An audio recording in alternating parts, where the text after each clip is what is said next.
Graça e paz, amados, como é bom poder falar com você nesse dia tão lindo, onde a gente está completando 7 anos de comunidade Fome e Sede. 7 anos que nós estamos juntos, celebrando a Deus, 7 anos que nós estamos, de fato, envolvidos com aquilo que Deus tem nos dado. Mas fica difícil a gente falar da história da comunidade Fome e Sede, falar daquilo que é a comunidade Fome e Sede, sem que a gente fale um pouco da nossa história passada, sem que a gente relembre aquilo que Deus fez conosco no passado. Em Provérbios, capítulo 22, versículo 28, se não me engano, está escrito: não remova os marcos que os teus pais colocaram. Não remova os limites que os teus pais colocaram. Nos meados do ano de 2003, o apóstolo Sandro teve uma visão, né? Uma visão de que Deus estava sobre Goiânia e tinha escolhido Goiânia. E que Goiânia era uma cidade escolhida por Deus e tinha muita fome e sede de Deus. E aí nós éramos Igreja Cristã Evangélica em Vila Moraes.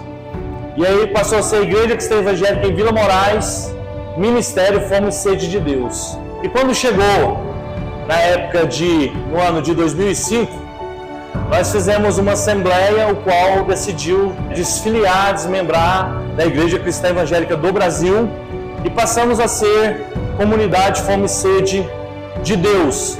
Nesse dia, no dia 7 de julho, nós passamos a ser Comunidade Fome e Sede de Deus, definitivamente, e tem sido uma bênção até hoje. Nossa história começa aqui, numa reunião familiar, numa igreja pequena, Dona Seu Rosalvo, Diácono Jovelina, mais o Diácono Lázaro Marques, mais a Diaconisa Maria, mais alguns outros diáconos, Maria Abreu, irmão Fane, irmã Gessina. E esses irmãos, eles decidiram abrir uma congregação numa casa. E eles se reuniam para adorar, se reuniam para amar o Senhor, cantavam ali seus salmos e hinos, cantavam os corinhos, né? Hoje a gente chama de cânticos espirituais, mas naquela época eram corinhos. E eles adoravam a Deus da sua forma, com o seu jeitinho. E um dos pastores, ao ver aquele projeto, ao ver aquele trabalho, encheu seu coração de fé e disse: por que não ter uma igreja aqui?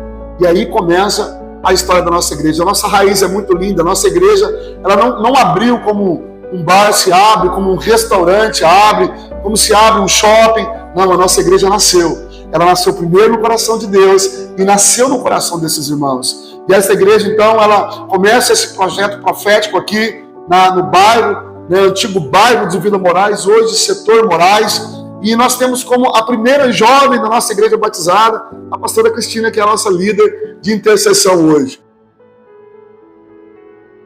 Nós começamos na Fome e Sede, na verdade não tinha um tempo específico, né? Nós tínhamos grupos familiares. Na época eu chamava grupos familiares e não células. E esses grupos familiares se reuniam nas casas. E uma das casas que havia reunião era a casa da Maria Marques e a casa da minha avó jovem, né? Conhecida por avó jovem. Então nós aceitamos Jesus num culto à tarde de grupo familiar, na casa do irmão Epifânio e da irmã Gersina, aos 12 para 13 anos de idade. Aí. Então nós temos aí hoje quase uns 40 anos de comunidade, Fome e Sede, onde nós nascemos e convertemos e estamos até hoje. E essa igreja então cresce debaixo de um fundamento bíblico, de um fundamento puro. A nossa raiz é muito pura, a nossa raiz está muito pautada na Bíblia. De fato, nós podemos dizer que somos crentes bereanos. É assim que começa a história da nossa igreja. Então a igreja nasce com um propósito de proclamar o evangelho nessa região.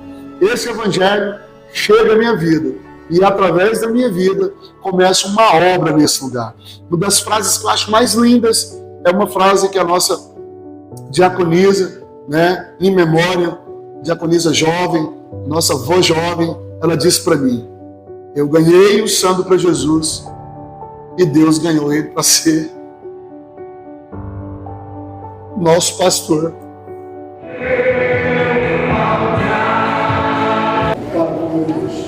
Porque não tem a ver com quem tem a ver com ele.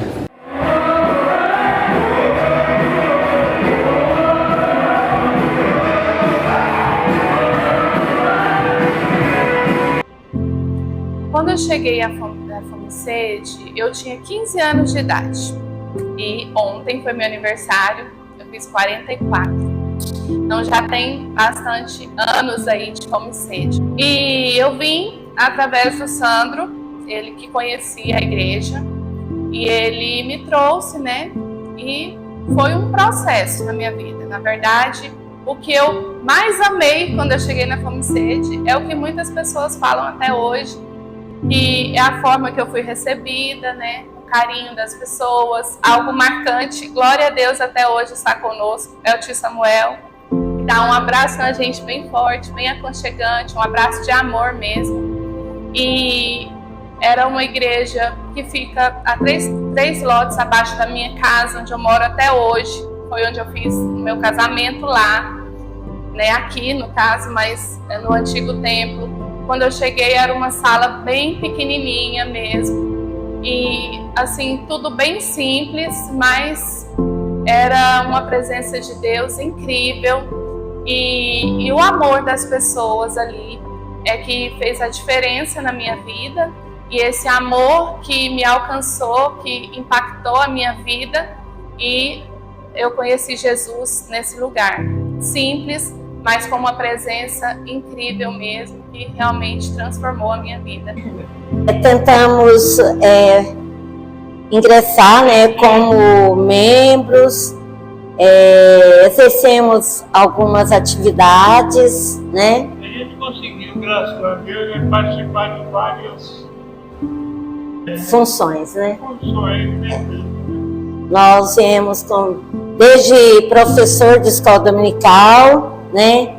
De criança, diáconos, líder de casais, conselheiros, e exercemos também um trabalho social, né? Com o projeto Integração, que durou mais ou menos 8 anos, né?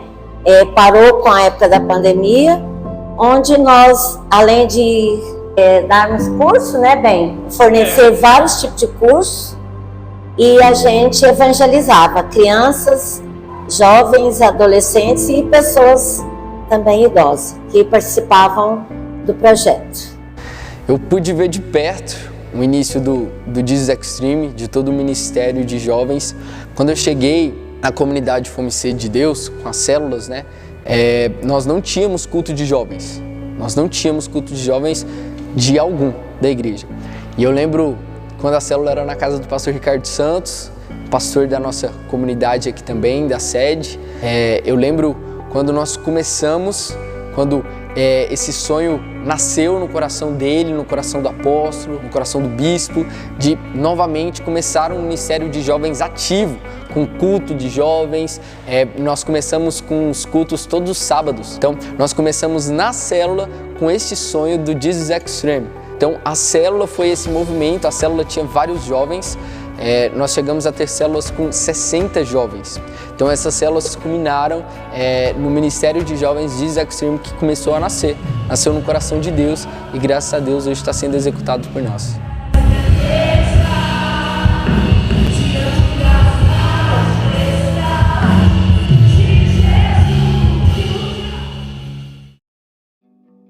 Então eu fui chamado para ser pastor auxiliar desta igreja, pelo pastor João Pires, como pastor desta igreja, que já vinha com essa pegada de ser igreja cristã, ministério Fome e Sede de Deus. Igreja cristã evangélica, ministério Fome e Sede de Deus. Ela já vinha com essa pegada de gerar fome, de gerar paixão, de gerar desejo ardente pela presença de Deus. Nós tivemos também um processo de transição, nós estamos comemorando 7 anos de comunidade Fome e Sede de Deus. Eu lembro que da transição, antigamente nós estávamos ligados a outra denominação. Esse período também de troca é um período também de crise, porque ali está nascendo uma nova identidade. Tudo aquilo que é novo também traz crise, tudo aquilo que é novo é difícil. Mas graças a Deus a gente conseguiu sair desse novo também, tendo uma visão, tendo um foco, tudo no Senhor. Tudo consolidado na palavra e tudo nele. E graças a Deus, nesses 7 anos nós estamos aqui abençoando as nações e abençoando a cidade de Goiânia. A visão da nossa igreja, ela está arraigada em 3 pilares importantes. Primeiro, palavra de Deus. Que a palavra que nos solidifica é a raiz, é o alicerce de tudo. A adoração, porque nós temos o nosso grande chamado de levantar uma adoração forte. Adoradores pelo Brasil, adoradores pelas nações. O nosso chamado é adorador, o nosso apóstolo é um adorador. A nossa igreja tem uma característica de adoração. E o terceiro pilar, libertação. Porque Deus nos chamou. Isaías 61 diz que nós fomos chamados para complementar o ministério de Jesus, para libertar os cativos, libertar aqueles que estão em prisões, libertar aqueles que estão oprimidos. Então, o nosso pilar é palavra, adoração, libertação, levantando sim uma santa geração de adoradores apaixonados. Então esse ministério Fome e Sede, ele nasce no coração de alguns jovens, que na verdade era o nome do Ministério de Louvor da igreja. O Ministério de Louvor tinha que ter um nome, colocaram Fome e Sede de Deus. E aonde a gente ia era Pastor Sandro Murilo e Ministério Fome e Sede de Deus, Pastor Sandro Murilo e Ministério Fome e Sede de Deus. E nasce então o Ministério Fome e Sede de Deus, e não foi nem por mim, foi pelo clamor da juventude. A juventude, ela clamou e a gente entendeu que Deus estava falando com eles. E quais seriam as minhas expectativas para os próximos anos?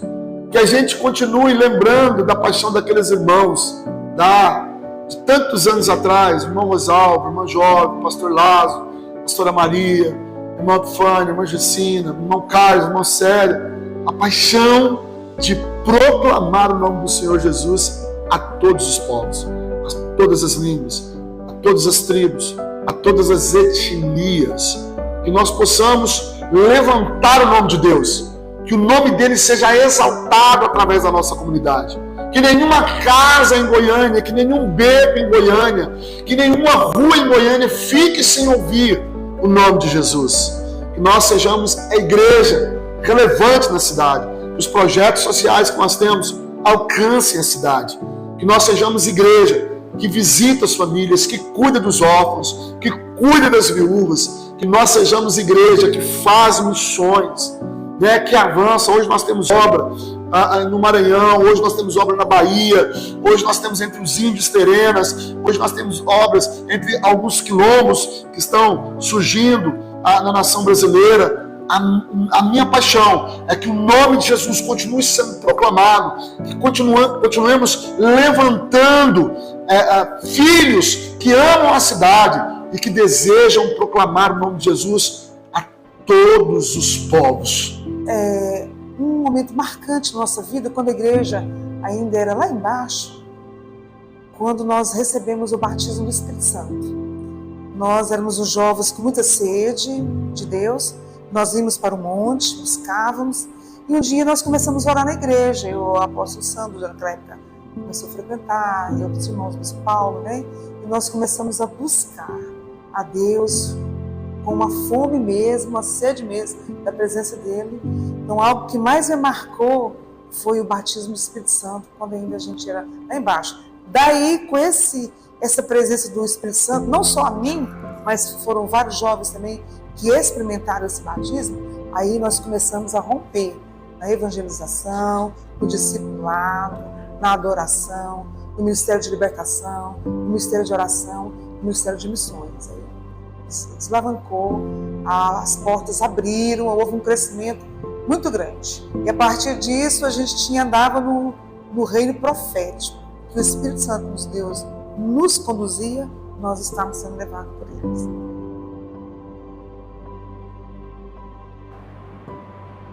Família, né, bem? Família, porque... Para mim, Família. só família. Romanos capítulo 8, versículo 19 diz: a ardente expectativa da criação aguarda a revelação dos filhos de Deus. Existem duas palavras para filhos no grego. A primeira é teknon.